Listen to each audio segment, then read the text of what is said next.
yan, kaya may batas na bawal pag-usapan ng confidential funds. Ulit na namin sinasabi sa House of Representatives.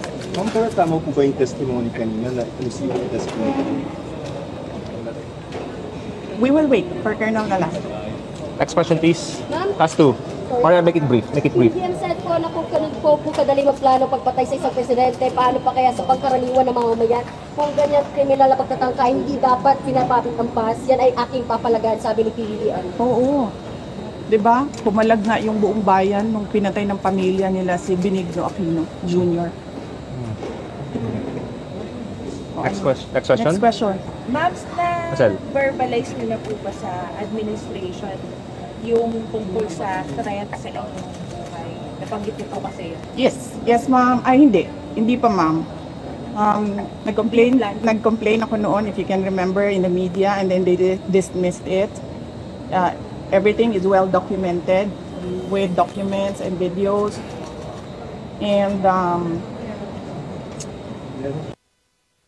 nagsabi ang NSC na national security concern ang threat sa president, pero apparently they really do not consider the threat to the vice president as anything of a concern. So, what kind of country is this? Hindi ba kaparte ng gobyerno ang vice president? Hindi ba ako binoto ng mga tao? Hindi ba ako ang vice president ng buong Pilipinas, ng lahat ng mga Pilipino? Are you taking legal action po, ma'am, dun sa threat sa inyo? Ma'am, I do not expect fairness from this government. Really, truly. That is the reason why I'm pussyfooting with court cases. We do not expect fairness. Imagine mo, saan ka nakahanap na-admit na yung tao sa hospital, bigla na lang papasok, discharge na siya in less than an hour. Saan ang hustisya dyan? Saan ang hustisya dito? Sa bayan. Last two questions, Ma'am, please. in-extend po yung detention order para kay Attorney Lopez. Ano po yung next steps niyo po for this? I questioned it doon, kanina. Pinapahirapan pa nila ako. Ano sinabi nila? Dinetain nila yung tao dahil sa due process.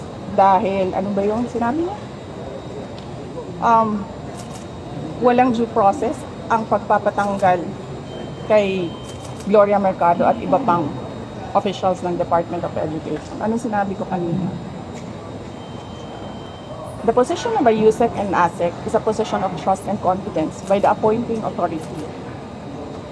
Ngayon, ang appointing authority ng USEC at ASEC ng DepEd is the President of the Republic of the Philippines. Dapat tinatanong ng House of Representatives bakit tinanggap ni Pangulong Marcos ang resignation ng mga USEC at ASEC na yon sa Department of Education. Last question. Bakit nila pinipinalize si Yusek Lopez? Hindi ba dapat ang pinipinalize nila ang appointing authority? Last two. Saka sir, sandali. Ano ba yung sinabi nila? Evasive. And now, you clearly see, she doesn't know anything. Kasi DepEd pa pala tayo. Pero pagdating natin sa ODP, makikita ninyo, she doesn't know anything about confidential funds. So saan doon ang evasive answers? Last question. Penalize nila si Yusek Lopez for writing a letter to the Commission on Audit on the position of the Office of the Vice President regarding the release of documents regarding confidential funds. Bakit may penalize ang tao pumirma para sa isang opisina, posisyon ng opisina? Saan ang justisya dito? And ano sinabi nila kanina? Diba? Apparently, hindi nila alam ang batas. Ano sabi nila? Questionin mo na lang sa korte. Saan kami pupunta? Sa mga ginagawa sa amin. Mismong committee, alam na nilang mali yung ginagawa nila. Sasabihin lang sa amin, pumunta ka sa korte. Napakadali na sabihin nila, okay, we will set aside the detention order Pero hindi. Mali na nga yung una mong detention. Mali pa yung sumunod mo na order. And then sasabihin mo sa tao na nakakulong, hindi makalabas. Kahit ako, hindi ako makalabas basta-basta.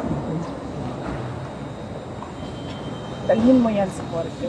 Tama ba yun? Kayong mga taong bayan, tanongin ko kayo, tama ba na hindi alam ng ating House of Representatives kung ano ang mga batas? Last question pala. For the sake of the personnel of the Office of the Vice President, because I clearly sinasabi ni DOH we will not recognize you without an oath. And then, I'm continuing to question the constitutionality of their rules. Pero I cannot help the personnel of the Office of the Vice President if I have no personality to speak in that meeting. So I had to take that oath. Pero,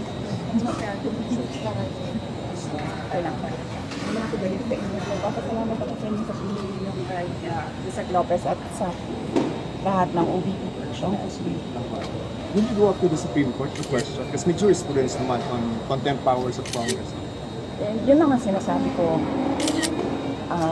sir, no, parang we don't trust anyone anymore in this country. We don't expect justice anymore in this country. This is clear political harassment. This is clear political persecution. Pag-threat sa'yo, baliwala. Pag-threat sa kanila, national security. Ano ka? Who's testimony for Harder? Do you think that will hold water as far as maybe pinning you down is concerned, or doesn't establish it?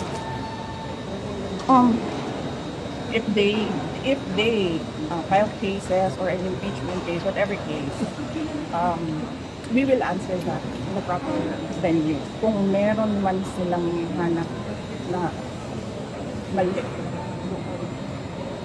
Basta parang kung nakikita mo kanina, ubus na yung tanong nila, hindi pa sila makapag-content kay Edward. Kasi nagsasabi ng totoo yung tao. You said that you're expecting again. Can you confirm sa hearing tomorrow? Yes, we expect that. We expect contempt, detention. We expect a term hindi sa Laika is terrorizing. We expect them to terrorize the Office of the Vice President. Ma'am, yung message ng President Bongbong Marcos when he said na papalagay daw po yung ingredients ng union, hindi niya palalapas. Yes, sinabi ka ng kanina, kapalagan ko din yung ginagawa nila sa akin. Speech levels is speaker. I mean, we don't know the competency as well. Kaya ako kayo binibigyan ng interview para huwag yung makinig sila. Thank you. Thank you.